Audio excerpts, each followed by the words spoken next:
Rabbi shrah li sadri wa yassir li amri wahlul 'uqdatam min lisani yafqahu qawli. Qala Allah Ta'ala fi kitabil karim, a'udzu billahi minasy syaithanir rajim. Bismillahirrahmanirrahim. Iqra bismi rabbikal ladzi khalaq, khalaqal insana min 'alaq.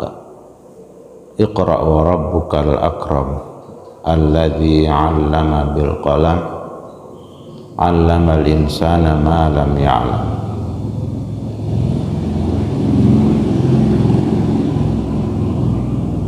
Wa qala Rasulullah sallallahu alaihi wasallam, man qama ramadhana imanan wa ihtisaban ghufira lahu ma taqaddama min dzambi.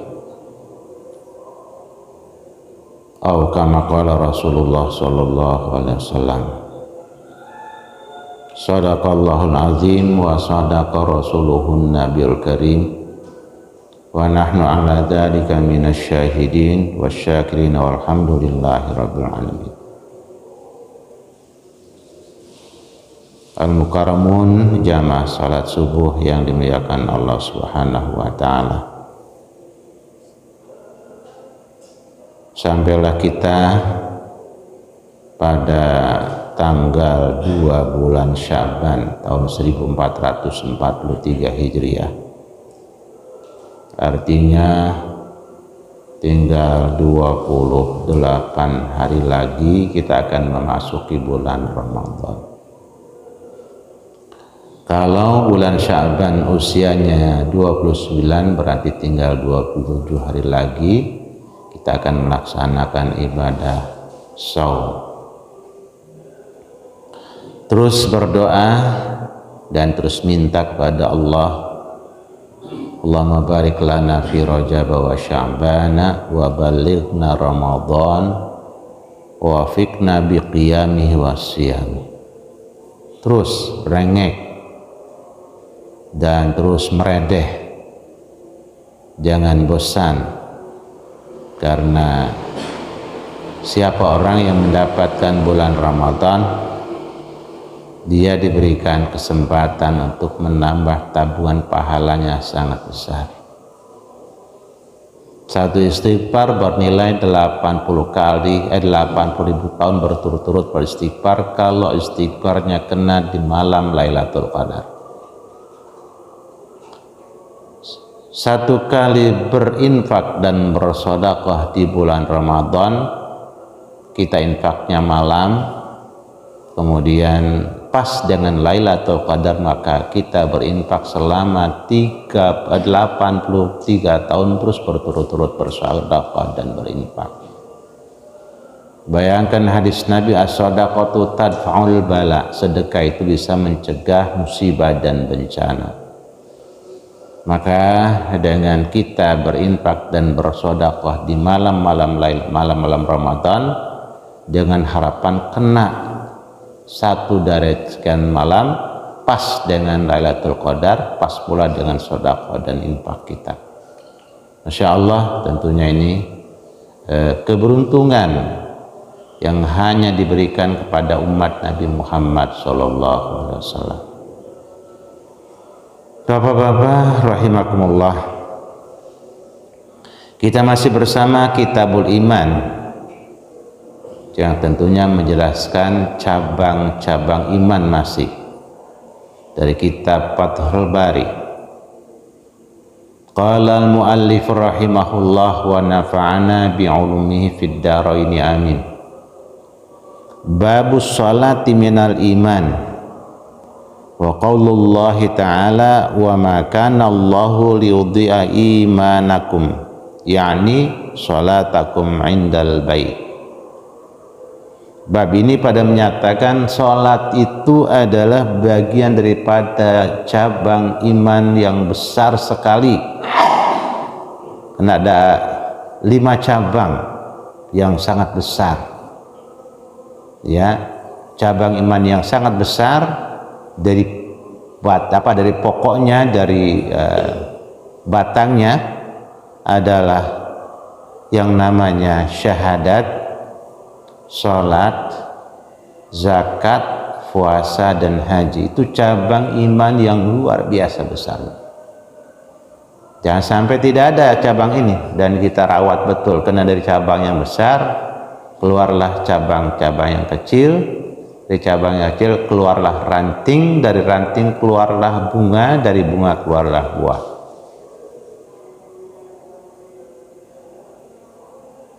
Wa qaulullahi ta'ala, dan firman Allah ta'ala, wa ma kana Allahu liyudhi'a imanakum, sama sekali Allah tidak akan menyia-nyiakan salat kita. Iman itu salat kita, karena salat dan iman itu adalah sejajar.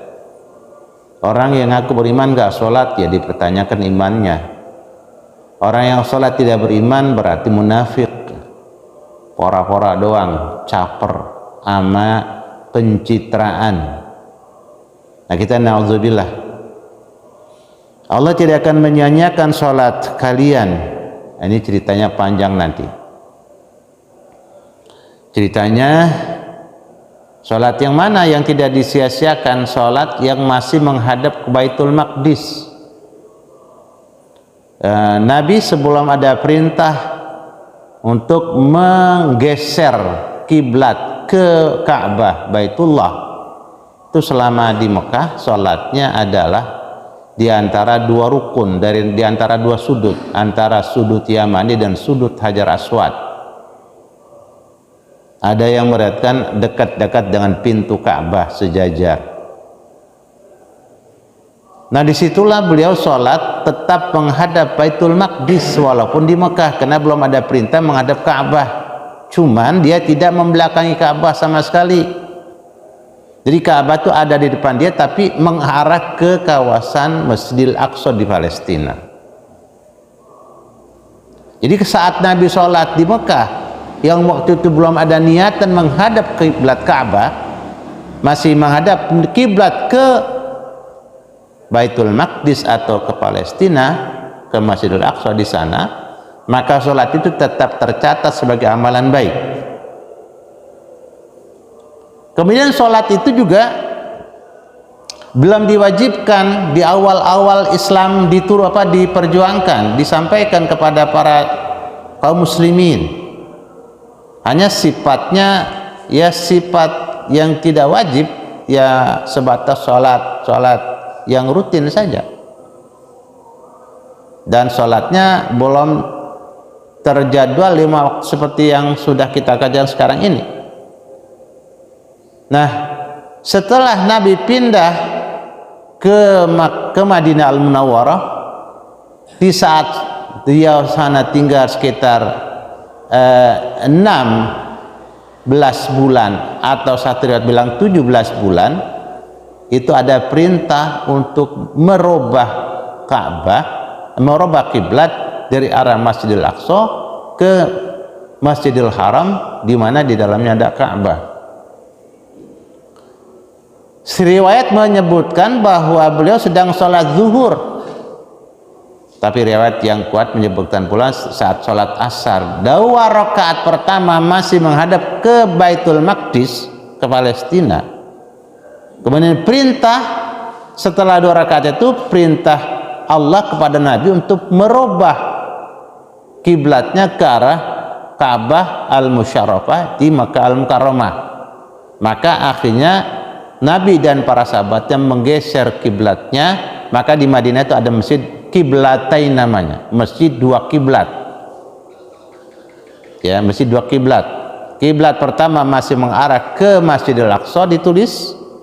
Kemudian kiblat yang kedua sudah mengarah ke Masjidil Haram, di mana dalamnya Ka'bah. Di sholat asar 2 rakaat pertama ke Masjidil Aqsa, 2 rakaat kedua berikutnya adalah ke Baitullah atau ke Ka'bah Al-Musyarrafah di Masjidil Haram di Mekah.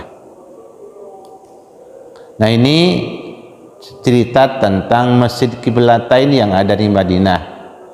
Di selama 16 atau 17 bulan Nabi sholat tetap menghadap ke Baitul Maqdis selama beliau sudah pindah ke sana.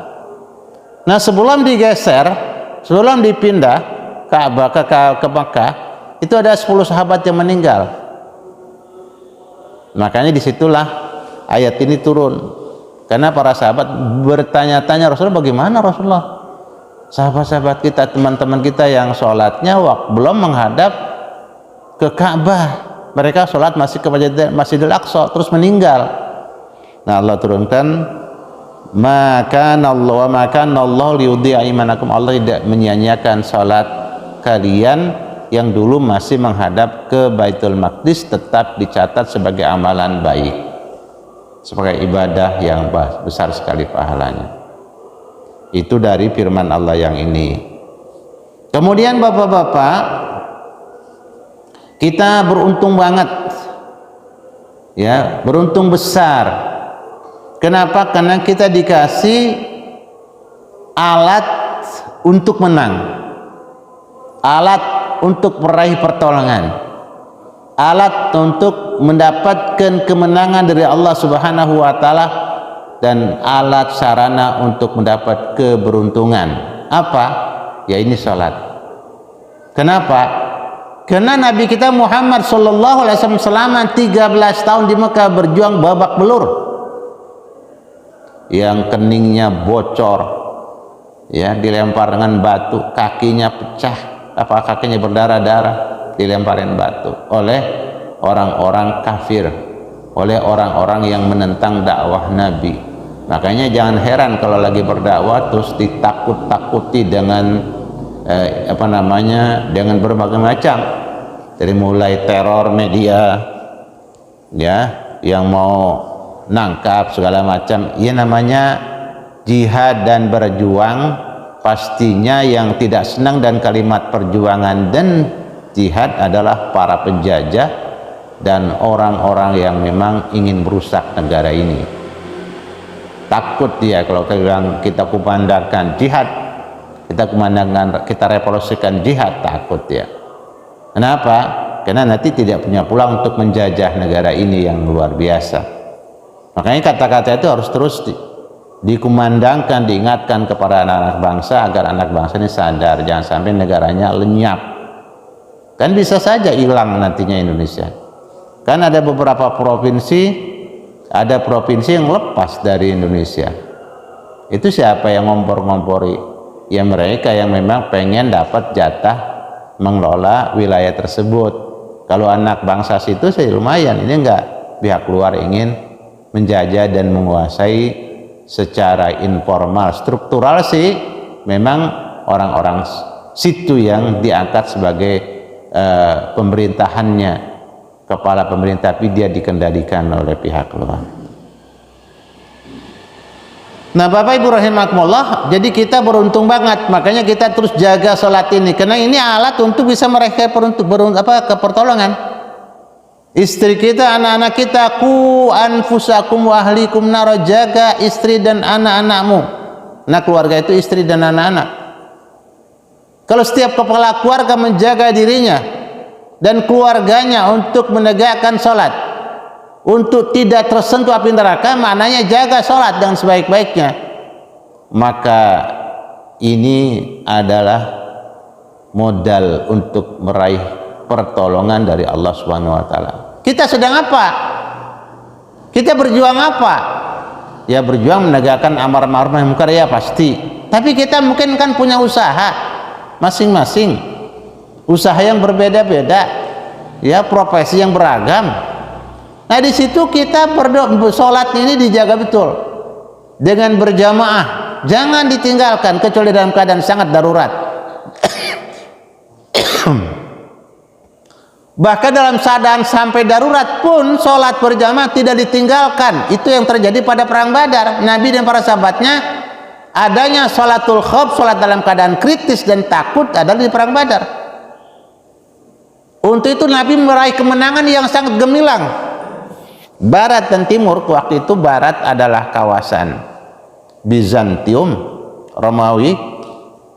Timur adalah kawasan Persia, kerajaan yang ribuan tahun, bahasa sekarang pemerintahan raksasa dengan tentara, bala tentara yang begitu banyak, persenjataan sangat komplit. Kaget dia, kok bisa menang ya? Muhammad bersama para sahabat yang bersama teman-temannya yang kerdil itu tidak punya senjata kok bisa menang ya? Nah, di situ Pak rahasianya. Kita ngapain sih? Berjuang apa sih? Berjuang membina anak-anak menjadi anak yang soleh dan solehah, membina keluarga menjadi keluarga yang sakinah fiha mawaddah warahmah. Ini sholat jangan dianggap remeh. Kita ngapain sih? Kita berjuang apa sih? Kita memperjuangkan ekonomi keluarga. Bagaimana ekonomi keluarga bisa naik dan bisa bagus? Sholatnya dijaga betul, dan jangan ada beban apa-apa, bahkan justru kebutuhan yang luar biasa dengan sholat ini ya. Nah, kapan Nabi menang? Setelah Isra Mi'raj Nabi kita Muhammad sallallahu alaihi wasallam. Kalau mereka kan berisik banyak bocah Pak, bicara Isra Mi'raj konsentrasi kita buyar ya. Nah, setelah Isra, Nabi kita Muhammad SAW bawa oleh-oleh, alat untuk meraih keberuntungan. Kata Allah, wasta'inu bisabri wassalah. Cari keberuntungan, kemenangan, kesuksesan, keberhasilan dengan apa? Bisabri, dengan sabar. Sabar itu apa? Bukan duduk termangu-mangu. Proyek yang kita kerjakan apa? Program yang kita kerjakan apa? Membuat negara ini menjadi baldatun thayyibatun warabun ghafur. Ya, pemerintah sabar, bersama aparatnya sabar, jangan terburu-buru. Kalau terburu-buru nanti ngutang, jual aset negara, kan ini ribet namanya. Sabar dong dulu. Cuman sabar yang diri dengan salat. Dari istana, masjid istana terus geser ke semua provinsi sampai dengan ke tingkat RT, ada musola yang betul-betul diberlakukan sholat berjamaah. Wah, pastinya pertolongan Allah akan datang, ekonomi bisa surplus, lebih berlimpah ruah. Itu yang maksudnya. Jadi bukan kita mau terburu-buru. Kalau terburu-buru malah jadi al-ajalatu minasyaitan. Terburu-buru adalah ajakan setan. Udah jual aja. Emang udah dijual, kapan ditebus lagi? Lah berapa Pak Haji Mukhayyar? Ya berapa? Di Depok kalau udah tanah terlepas bisa beli lagi di Depok. Mimpi. Apalagi kita nih orang-orang kampung hutan, jual tanah di Depok, beli tanah di Depok, mimpi. Apa kalau jual kan dapat duit. Duit itu apa? Duit itu kan es Pak. Ya Pak Haji Said. Es itu gimana? Begitu kita pegang netes kan, netes dia. Makin jauh jaraknya makin banyak yang netes.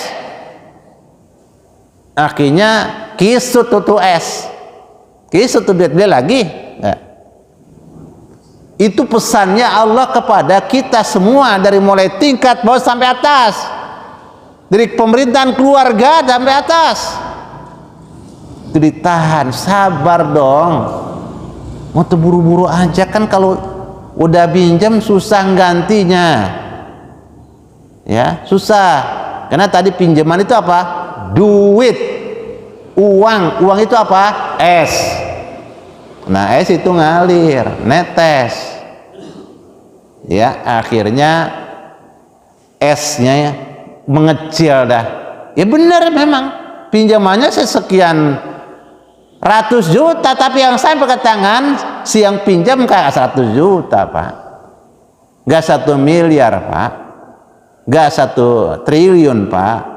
Akhirnya sampailah ke rakyat, ya jalanan yang tadinya 10 cm jadi cuma 3 cm, yang lebarnya tadinya 3,5 meter menjadi 2,5 meter, kisut.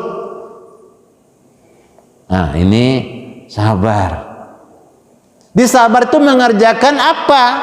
Di mana kita sabar berdagang, sabar dulu. Nah, ada kisah, ada riwayat, ada cerita. Ada orang itu masya Allah istiqomah, 11:30 udah datang ke musola. Ya, 11:30 pokoknya datang rapi-rapi dia. Wudhu, nggak beresin apa segala macam. Dia dagang, sederhana dagangannya Pak, istiqomah. Kalau di rumah kampungnya lagi ada, itu jam 4 kalau waktu subuh setengah 5, jam 4 udah ke masjid. Begitu beduk azan subuh mau waktu subuh datang, dia pukul tuh beduk, debung dulu. Dengan pakai beduk dulu mah. Masya Allah, istiqomah, sabar dia. Semuanya anaknya dapat kapling, Pak. Dapat kapling anaknya. 100 meter kagak ribuan. Kenapa? Salat dijaga. Salat dijaga.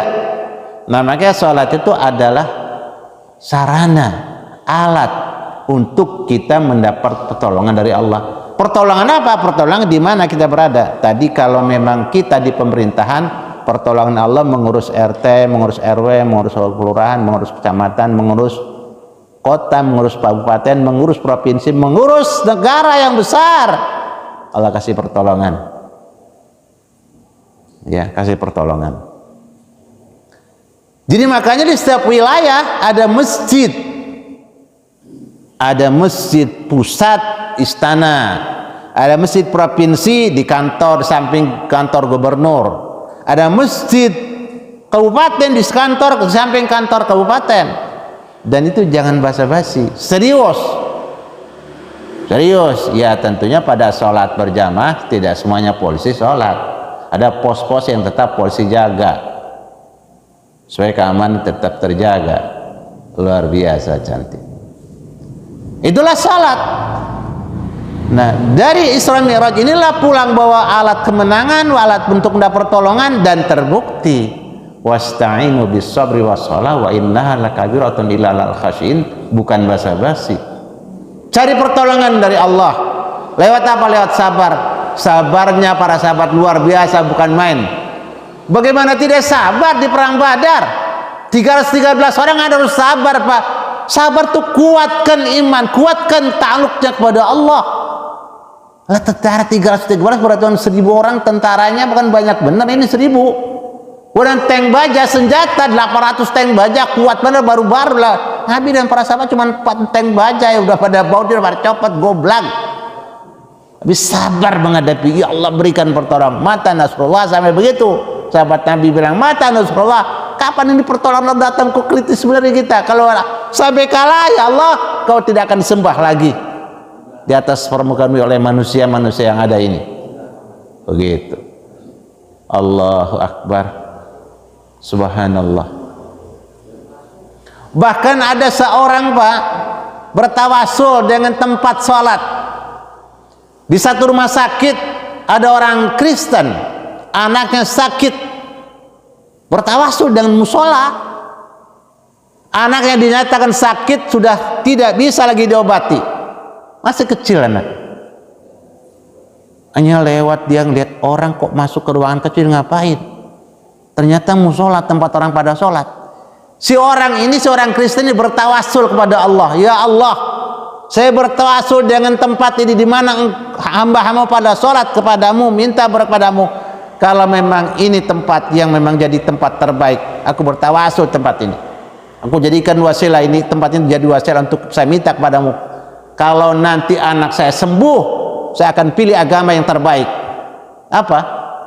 Islam. Masuk Islam dia, anaknya sembuh, Pak. Itu sholat, tempatnya saja jadi berkah. Tempatnya saja jadi sesuatu yang dia bisa jadikan alat untuk berdoa dan minta kepada Allah. Bagaimana yang sholat? Maka dalam sholatnya, Masya Allah, jangan basa-basi, serius, persiapin betul, siapkan benar. Saya mau sholat, apalagi Jumat, makanya Jumat dari Kamis sore habis asar udah siap-siap, kuku dipotong, kumis dirapikan, jenggot mau dirapikan. Dari hari Kamis sore habis asar itu udah mulai, oh besok Jumat, saya akan sholat Jumat. Datang makanya di pojokan dia akan buat senjata otomatik. Pojokan senjata yang mahal kan senjata otomatik, Mang Hamid. Bukan senjata yang gede kedengeran, bawanya repot. Senjata otomatik apa? Nggak ada suaranya, Pak, tapi memecahkan kepala. Duduk ke pojokan sana atau sini sana, ngapain? Dia sholat tahiyatul masjid, emang belum sholat duha, kemudian dia berdoa, ya Allah, tangan diangkat tinggi-tinggi, ya Allah, ya Allah, di dalam sholat, bahkan dalam sholatnya di sujud terakhirnya dia dibolehkan untuk teriak pada Allah, ya Allah. Dalam sujudnya dia berdoa, ya Allah, ya Allah. Apa problema, apa masalah, apa sampaikan di sujud terakhirnya di sholat sunnah itu. Maka dia berdoa dengan suara dan bisikan yang hanya dia dan Allah yang tahu. Itu senjata otomatis, Pak. Maka senjata itu yang enak kan senjata otomatis, kecil, ngantongin, tapi hebat. Nah, makanya orang berdoa boleh ada yang kenceng, ada yang pelan-pelan. Kenceng biasanya dua rame-rame, keras suaranya. Tapi letuk itu sasarannya kurang sebenarnya, Pak, ketimbang otomatis.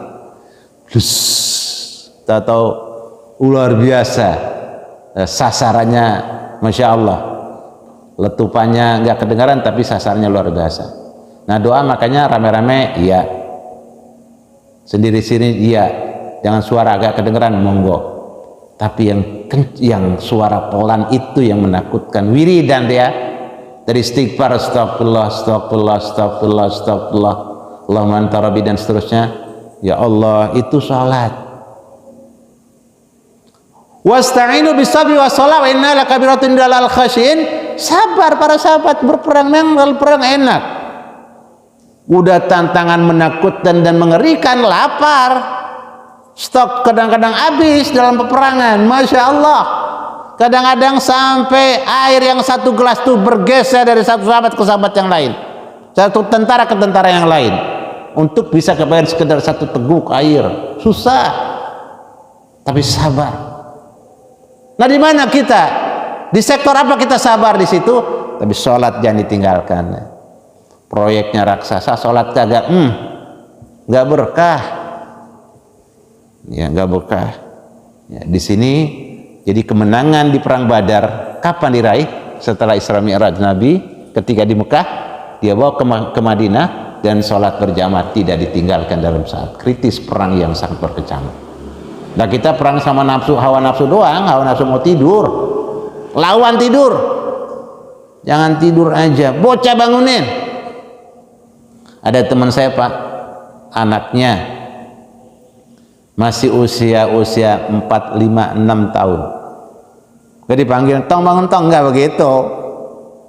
Ada digendong ke kamar mandi, langsung dimandiin, Pak. Tiap hari, masya Allah, ya, nggak pakai dibangun, nggak pakai teriak-teriak bapaknya, gendong, bawa kamar mandi, sedang mandiin aja dah tiap hari. Kenapa? Subhanallah, anaknya semua nih, 3 anak laki-laki yang dahsyat, cerdasnya bukan main, taatnya bukan main, rajinnya bukan main. Jangan cerita rajinnya, sampai mendapat kesempatan belajar di Jerman. Ya, di Timur Tengah itu kan bukan anak yang nggak pintar, Pak, anak pintar, Pak, dan rajin. Kita kan kadang biarnya jangan dibangun, kesian bocah masih kecil belum wajib sholat. Itu terbalik, justru dari situ. Kalau kita bangunnya nggak akan bangun dia. Tapi dari usia ini nanti ke usia 7 tahun, dari 4 tahun ke 7 tahun ke 3 tahun disiraman tiap pagi, masa dia kagak bangun tiap pagi? Tapi gendong aja nggak apa-apa, ajak ke kamar mandi deh, siram aja, dah mandiin, sabunin. Kaget ya kan, seger dah, terus sikat gigi dah, mau dah. 3 tahun dimandiin tiap pagi oleh bapaknya. La ilaha illallah Muhammad Rasulullah. Kecerdasannya masya Allah. SD ranking pertama, SMP ranking pertama, SMA ranking pertama. Masuklah ke kampus elit, beasiswa luar biasa. Dari mana? Sholat itu masya Allah. Nah, di sini kenapa firman Allah tadi bukan basa-basi, wasta'inu bisabri wassalah. Sabar, kita membangunkan mereka tiap pagi, memandikan, sabar. Setengah jam mau subuh, bangunkan aja ke kamar mandi, mandikan. Mandi selesai, nggak akan tidur dia. Masa mau tidur habis mandi? Seger bener dia. Apalagi ntar habis sholat subuh diajak makan ketupat Padang, keren dah, tambah seger dia. Atau kasih susu yang sehangat, tambah seger dia. Tapi kalau kita biarkan bangun sendiri, Tidak ada anak kecil bangun sendiri. Orang bapak-bapak aja kagak bangun sendiri, kalau bangun maknya kadang-kadang. Kenapa itu terjadi? Karena dari masa kecil disayang, kesian yang keliru. Siram kalau perlu. Makanya kalau nggak bisa gitu, titipin anaknya di pondok. Kalau bapak nggak tega bangunin mereka, titipin di pondok. Kalau pondok, pagi-pagi ember datang sama air, biur. Kalau nggak, anak-anak sekarang bagian yang bangun jaga malam itu bawa semprotan buat mandiin burung, serat semua dipompa, serat bangun semua, ya bangun semua. Ya kita bilangnya nggak tega. Kenapa? Kalau kita mampu, itu yang dilakukan. Karena wasta'inu bis sabri wasalah, cari pertolongan dengan sabar mendidik anak kagak bisa terus sabar doang, sabar beraction. Iya, sabarin 3 tahun, mandiin aja. Nanti setelah 7 tahun, 8 sampai 10 tahun pastinya dia akan mampu bangun dengan cepat. Kenapa? Bapaknya kalau gak bangun nanti gua dibawa ke kamar udah 10 tahun, kan gak mungkin. Itu Pak. Anak saya udah beres semua Ustaz. Cucu, anak cucu udah beres. Cicit, ayo gitu kan. Waduh, geger ini masjid. Umat Islam ini luar biasa tangguhnya, dahsyat. Karena kita tidak menganggap sholat itu sebagai sarana untuk mendapatkan pertolongan. Bahkan ada yang malas-malas banget, bahkan cuek aja anaknya gak sholat, cucunya gak sholat, dibiarkan aja. Bapak, kakeknya nanti ketarik dalam neraka, nauzubillah. Udah sholatnya rajin, bangunnya rajin, tapi anak dan cucu dibiarkan, nauzubillah. Ayo kita gendong dia, mandikan dia. Anaknya luar biasa ini. Teman kita di Jogja nih Pak, dahsyatnya luar biasa pendidikannya. Gak masuk pesantren, tapi anaknya pagi-pagi sudah Bismillahirrahmanirrahim. Tabarakalladzi biyadihil mulku wa huwa ala kulli syai'in qadir. Kita doang bangun kagak cukup. Ayo kita bangunin bocah. Bocah kagak bisa dipanggilin, tong bangun tong, kagak bisa. Tapi dari 4 tahun sampai 10 tahun itu kan 6 tahun disiram pagi-pagi di kamar mandi, pastinya 11 tahun dia sudah terbentuk menjadi anak yang bangun paginya kuat, seger, dan tidak akan terlambat. Jalan kaki ke Depok, sekolah tidak pernah terlambat, tidak pernah pakai terlambat. Kenapa? Pagi-pagi disiram di musola, di masjid. Zaman kita sekecil gak ada yang tidur di rumah. Di mana tidurnya? Dilanggar masjid. Di masjid kagak bangun, digotong sama ayam mukul bedung. Ada jinnah, begitu. Bangun. Bayangkan dari Depok, dari Citayam ke Depok jalan kaki, masuk jam 7 pagi. Tidak boleh terlambat. Nggak ada terlambat. Subhanallah. Kenapa? Salat. Jangan dianggap sepele. Karena itu sangat dahsyat. Itu adalah sarana untuk mendapatkan pertolongan dari Allah Subhanahu wa taala. Nah, itu Isra Mi'rajnya. Makanya setelah perang Badar, perang Tabuk, perang Uhud, 3 periode Pak, 3 ronde perang Uhud itu berlangsung. Di ronde pertama kemenangan luar biasa. Di ronde kedua kalah, dikasih peringatan oleh Nabi, oleh Allah SWT kepada para sahabat Nabi. Perintah Nabi jangan disepelekan. Nah, sholat berjamaah kan perintah Nabi, jangan disepelekan perintah Nabi. Begitu disepelekan, pesan Nabi kan, tolong jangan tinggalkan yang namanya tempat kau ada di sini, yang namanya jabar rumah itu jangan tinggalkan. Kalah atau menang, bahkan sampai kami dipotong-potong, kau jangan turun, sini aja. Karena di ronde pertama kemenangan yang sangat luar biasa, itu harta rampasan perang bergeserakan. Mereka bilang kesianlah itu teman-teman ngangkatin harta rampasan perang turun, kecuali komandannya bersama para segelintir, yang lain turun. Ya akhirnya kosong, pertahanan strategisnya diambil oleh orang-orang kafir. Ya, habis dipanah dari atas. Di ronde kedua kalah. Ronde ketiga Nabi kumpulkan lagi yang udah pada luka, dihalau 3.000 tentara orang-orang kafir Quraisy dari Mekah dan menang itu di perang Uhud.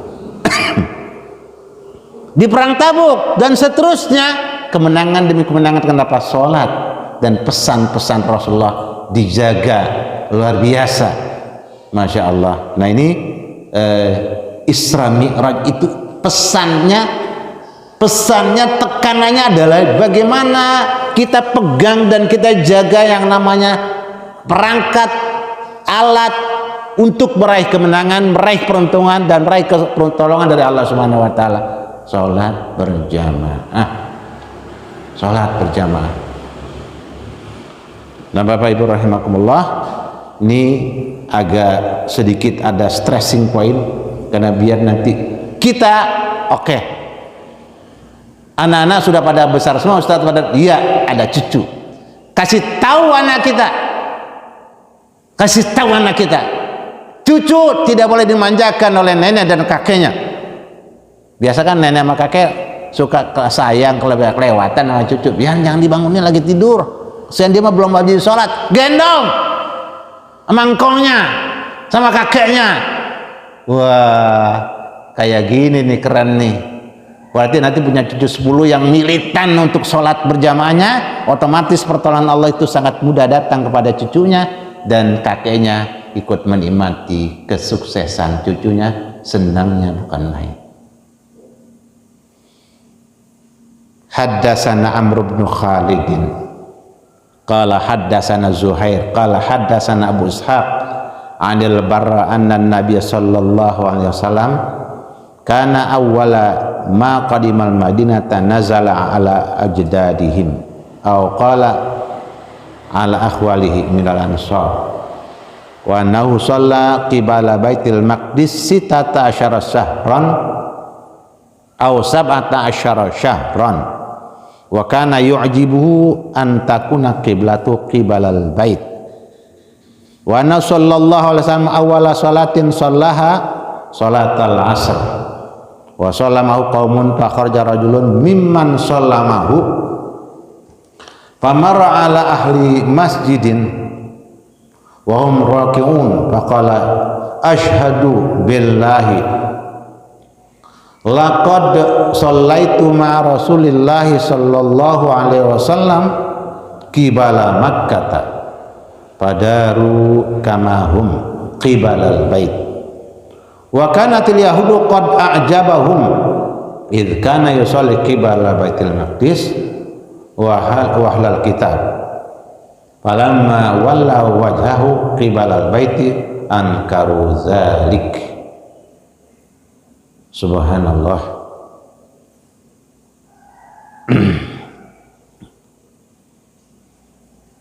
Dari sahabat Barra bahwa Nabi Muhammad SAW pertama kali datang ke Madinah, tinggal di sana di perkampungan keluarga besar dari ibunya. Ada yang bilang dari keluarga besar ayahnya di Madinah, dari orang-orang Ansar.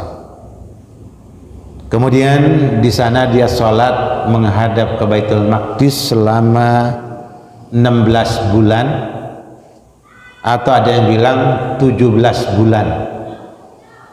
Karena dihitung kalau 16 bulan tadi, yang setengah bulan tidak dihitung, yang setengah tahunnya tidak dihitung, dibulatin aja 16. Tapi sahabat yang hitung ini 17 ini hitungannya, kena setengah tahun. Karena Nabi sampai di Madinah kan bulan Rabiul Awwal, tanggal 11 12 Rabiul Awwal, hari Senin juga sampai di Madinah. Ke Rabiul Awwal itu sampai itu tidak dihitung. Karena baru Muharram, Syawal, Rabiul Awwal baru 3 bulan. Ya, sementara ada sahabat tetap menghitung itu dianggap hitungan 1 tahun. Kemudian wa kana yujibuhu an takuna qiblatuhu qibalal bait, dan dia memang sempat tersentuh hatinya kalau kiblat itu diputar ke arah Baitullah di Ka'bah Al-Musyarrafah, di Makkah Al-Mukarramah, di dalam Masjidil Haram. Wa nasalla wala salatin shalah salatal asr. Ya, selama pertama kali sholat menghadap kiblat ke Mekah adalah di sholat asar, di dua rakaat terakhir sholat asar. Dua rakaat pertama masih menghadap ke Baitul Maqdis, dua rakaat berikutnya dia sholat menghadap ke Ka'bah. Wa shallama qaumun, jamaah tentu pada ikut sholat. Fa kharaja rajulun, setelah selesai sholat orang-orang ini kemudian ada jamaah satu laki-laki langsung keluar, dia ngacir buru-buru lewat satu masjid, jamaah masih pada sholat asar. Ya, dia ngomong, saya udah selesai sholat bersama Nabi, 2 rakaat menghadap Ka'bah, mau menghadap ke Mekah, Masjidil Haram. Jamaah yang dengar, imamnya mendengar, langsung dia putar, ya, langsung menghadap ke arah Ka'bah, ke Mekah, ke Masjidil Haram, di 2 rakaat sholat asar juga. Allahu Akbar. Dia bilang asyhadu billah laqad sholaitu ma Rasulillah sallallahu alaihi wasallam qibala Makkah. Kemudian wa kanat yahudu qad a'jabahum id kana yusalli qibala. Orang-orang Yahudi yang ada di Madinah, kan di Madinah itu kompleks. Masyarakatnya bukan hanya satu ras, bukan hanya satu suku, dari berbagai macam suku. Makanya disebut kota Madinah, kota yang majmu. Orang-orang Yahudi pada merasa ta'ajub karena Nabi sholat juga menghadap ke arah Baitul Maqdis, ya, termasuk ahlu kitab, orang-orang Kristen. Falamma walla wajha qibalal bait ankaru dzalik. Setelah Nabi diperintahkan untuk menggeser kiblatnya, merubah kiblatnya ke arah Baitullah Makkah Al-Mukarramah, mereka pada mengingkari, pada gak ikut lagi Nabi kita Muhammad SAW, malah ada yang berceloteh macam-macam. Nah, Bapak Ibu rahimakumullah, di sini pesannya sedang aja. Pesannya kalau kata Nabi nggak usah kita protes. Kalau yang Nabi kerjakan tidak usah bilang macam-macam kalau emang belum mampu melaksanakannya. Kita paling tidak diam, ini udah nggak mau dan tidak melaksanakan perintah Rasul. Nah, ngomongnya aneh-aneh. Ini kayaknya kagak cocok kalau di sini mah. Ini bukan Arab, Allah ngomongnya macam-macam. Itu mah budaya Arab. La ilaha illallah Muhammadur Rasulullah. Gak begitu kalau emang belum mampu melaksanakan perintah Rasul, belum mampu melaksanakan larangan Nabi. Jangan macem-macem, diam aja udah. Nah, yang paling bagus tahunya sam'an wa ta'atan, dengar dari Nabi langsung ikuti. Nah, keren itu, keren. Ya, nah sebentar lagi kita udah masuk Ramadan dah.